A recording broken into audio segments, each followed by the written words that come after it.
Grace to you and peace from God our Father and from our Lord and Savior Jesus Christ. Amen. One thing that a person learns about large groups of people is that collectively, as groups, they have little common sense. Large groups are often fickle.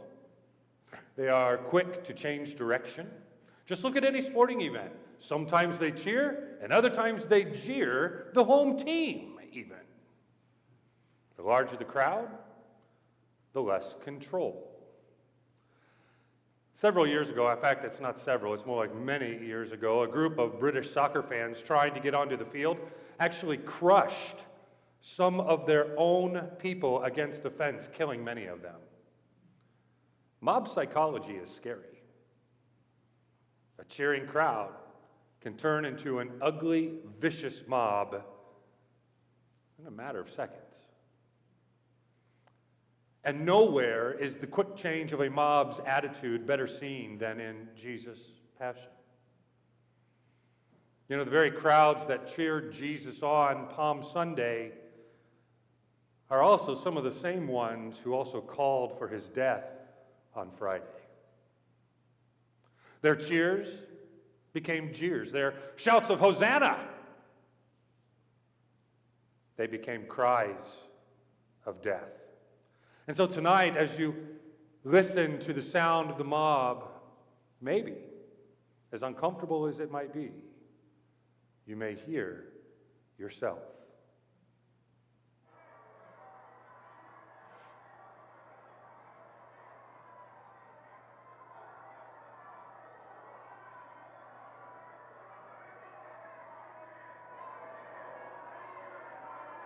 It's uncomfortable, isn't it? You can imagine the number of people.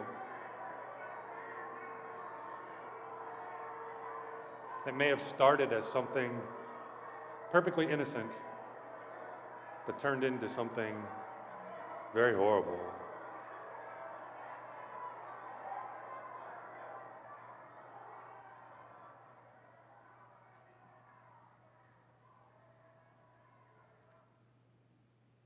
You know, it's interesting, and a lot of people don't realize this. In Jesus' day during Passover, Jerusalem's population would literally explode. They would go from approximately 20,000 residents in their area to well over 200,000 people in just the course of that 1 week. Those people would be camped out in the street, they would be outside the city walls, anywhere that they could find a place to sleep and rest. And during the week, the city could become a powder keg of explosive force, just waiting for the right match to set it off. That's why the Romans were stationed all around the city. In fact, they stationed extra troops around the city in order to keep any violence or uprisings under immediate control so that it wouldn't stem into something bigger. Which explains why it's no wonder that the priests and the Pharisees feared arresting Jesus during the feast of Passover, because Jesus was popular. The people might riot. And so the situation really was explosive. Now, the first time the crowd cheers and shouts is on Palm Sunday. Some of you have probably heard that day called Lamb Selection Day. Okay? The day when Jesus rode in on a colt. Well, the crowds, they see Jesus coming, and the words of Zechariah the prophet probably rang in their ears. See, your king comes to you, riding on a donkey. And suddenly, they began taking off their coats and laying them on the ground. Others ran and got palm branches and laid them on the ground in front of Jesus as he rode over them. And then someone started shouting, and then another one, and then another one. And soon they were all shouting in unison, calling out, Hosanna! Hosanna to the Son of David! Blessed is he who comes in the name of the Lord! Hosanna in the highest! Words of joy and words of exultation, words of absolute, complete celebration. And the priests were mortified, weren't they? Because they knew what these actions and these cries meant, and it was nothing good as far as they were concerned. The coats, the palm branches, it meant that the people were literally laying their lives and their country at Jesus' feet. And to top it all off, they wanted Jesus to be their king and to rule them forever. That's why that shout, Hosanna, save us now. It's an exclamation point, isn't it? And it's an exclamation of praise. And that much is true. The priests knew that. But it was also a cry for salvation. Now that brings about a question, doesn't it?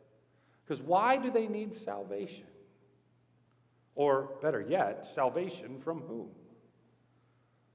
The priests could only think about the Romans whose armies were encamped around Jerusalem. Did these people, did Jesus himself think that the Romans were just going to sit and watch as his legions of followers cried out to him? As far as those priests were concerned, their lives were at stake, and they would have to stop Jesus, and they had to stop him now. So pushing their way through the crowd, they come up to Jesus, and they say, "Teacher, rebuke your disciples." And Jesus says, I tell you, though, if they keep quiet, the stones will cry out. Jesus had no intention of quieting the mob. Indeed, he rejoiced in their cries, and even more so, rejoiced with them that the hour of salvation was at hand. But, dare I say a big but? This idea of salvation for the crowds and the salvation that Jesus knew were two entirely different things. The priests were right. The people were looking for an earthly savior, and so they were expecting Jesus to get off his donkey and to mount a royal steed. They wanted him to get rid of his teacher's robes and don a general's armor. They wanted a king like David from centuries before. And in Jesus, they thought they had just the right guy. Jesus, though, had another idea when it came to salvation. One that would take him far from the cheering crowds and into the hands of the shouting mobs. Because for Jesus, salvation meant that he would walk alone to the tree of Calvary.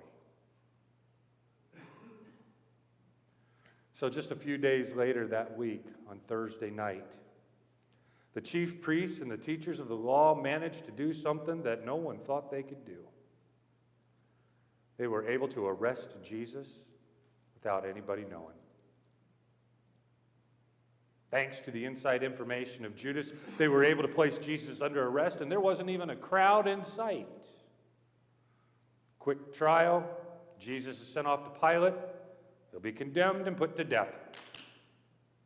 All good and clean and done. Except, Pilate decided to try Jesus on his own.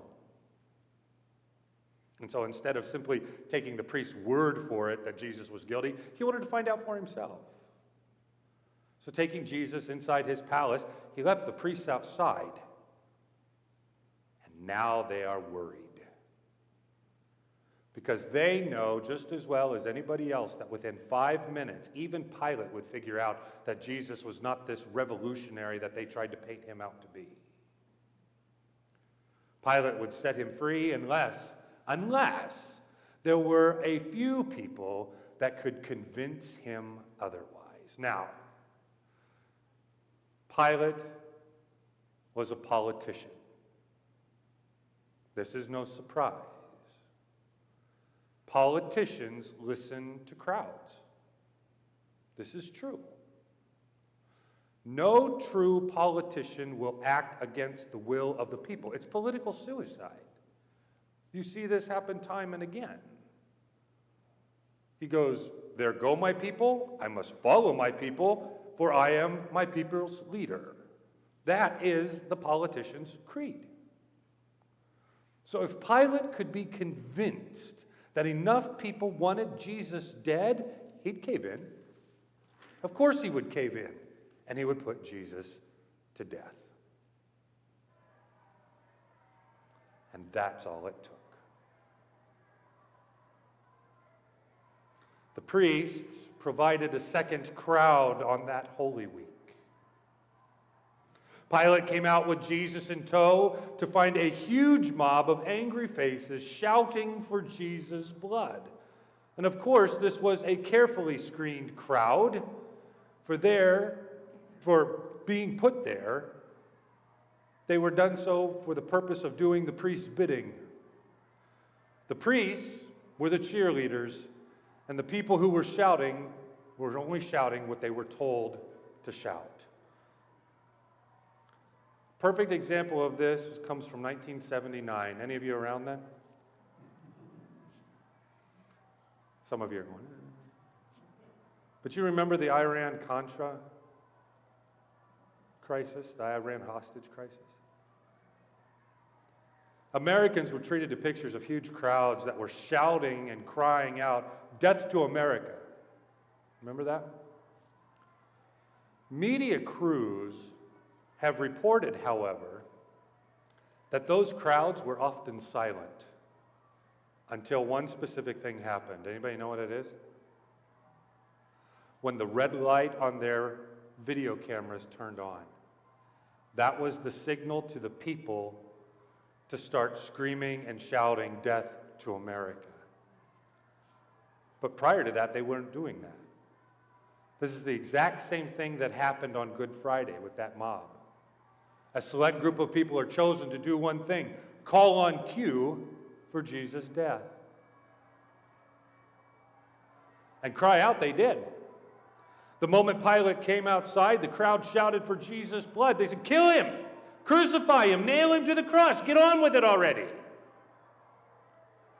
Pilate couldn't believe his ears. Crucify him? Why? On what charge? But the only reply that he got was a chant. Crucify, crucify, crucify. Had a good beat to it. And more and more people started to chant in with him. Crucify, crucify, crucify. But Pilate didn't want to crucify Jesus.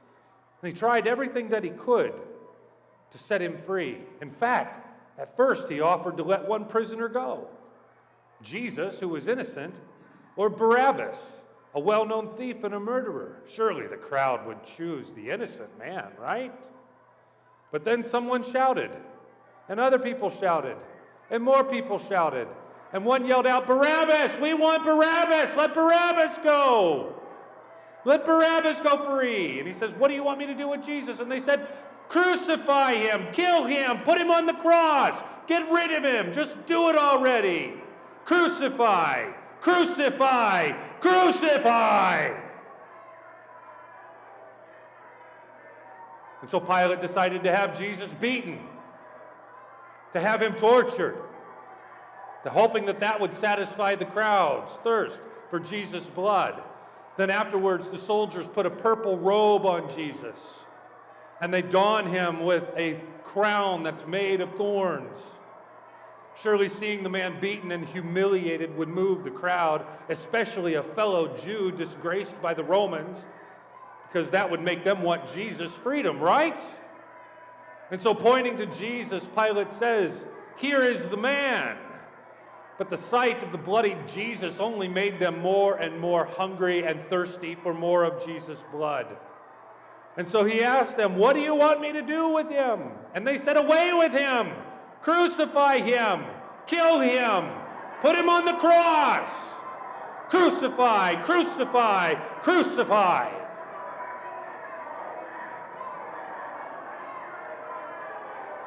And Pilate tries to reason with them.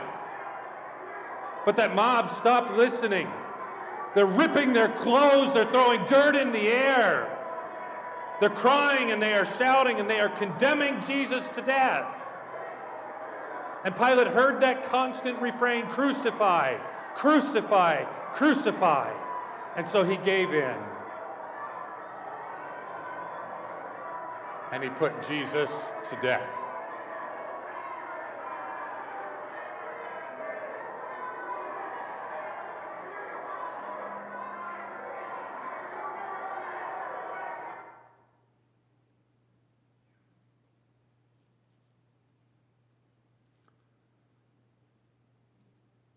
Perfect response. Whew.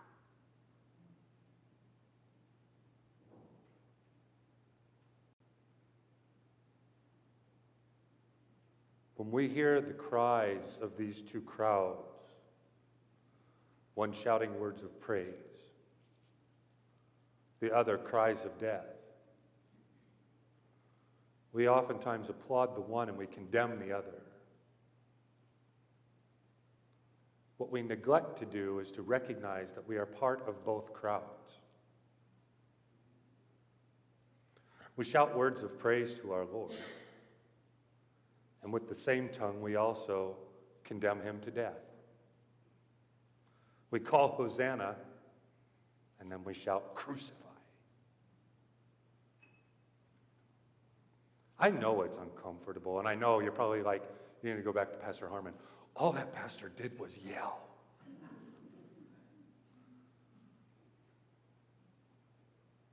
But while it's uncomfortable, acknowledging that we are part of that ugly Good Friday mob is vital. We are standing there calling with the crowd for Jesus' death. Each time we disobey our Lord, each time we turn from him in sin, we shout again and again that Jesus deserves to die. For Jesus would not have died except for our sin, and he would not have given his life on the cross, but that we disobeyed God again and again and again and again. And so every time we turn away from God, we shout, crucify. Every time we turn from a child in need, we call out for Jesus to be killed. Every curse word, every lie, everything that we do wrong shouts with the crowd that Jesus deserves to die. For Jesus gave up his life in our place. He died so that we might be forgiven. But we are also part of that Palm Sunday crowd. When we see our sin, we are overwhelmed with the knowledge of our guilt, and we run away from the guilt, but there's nothing that we can do. We see our Lord hanging on the cross. And we know that he is there because of us, dying for our sins. And so we cry out, Hosanna, save us now. Take our sins away and grant us new life with you. Lamb of God who takes away the sin of the world, have mercy on us. And God hears our shouts. He hears our cries for mercy. And guess what? He forgives our sins, all of them, all for Jesus' sake. Jesus said that when he was raised up, he would call all people to himself. Well, he calls all of us to his cross. And it's there where we find forgiveness, life, the assurance of salvation. There, Jesus shed his blood, taking our sin on his back and granting to us grace in place. At the cross, we are forgiven. And we shout aloud, Hosanna, blessed is he who comes in the name of the Lord. Blessed is he who comes to forgive us. Blessed is he who comes to give us new life through baptism in his name. Blessed is he who says, go in peace, all of your sins are forgiven. Blessed is Jesus, crucified for us. No wonder we sang in that hymn just before the sermon, here might I stay and sing, no story so divine, for this is my friend indeed, in whose sweet praise I all my days could gladly spend. Because everyone who calls on the name of the Lord will be saved. You've heard the shouts. You've heard the cries. We shout aloud with them. With our sins we shout crucified, but in repentance, we shout Hosanna. May all praise to God our Father be, who sent forth his Son, who now receives the praises of countless angels in heaven above and the innumerable saints that stand around his throne. Amen. May the peace of God, which surpasses all understanding, guard your hearts and your minds in Christ Jesus. Amen.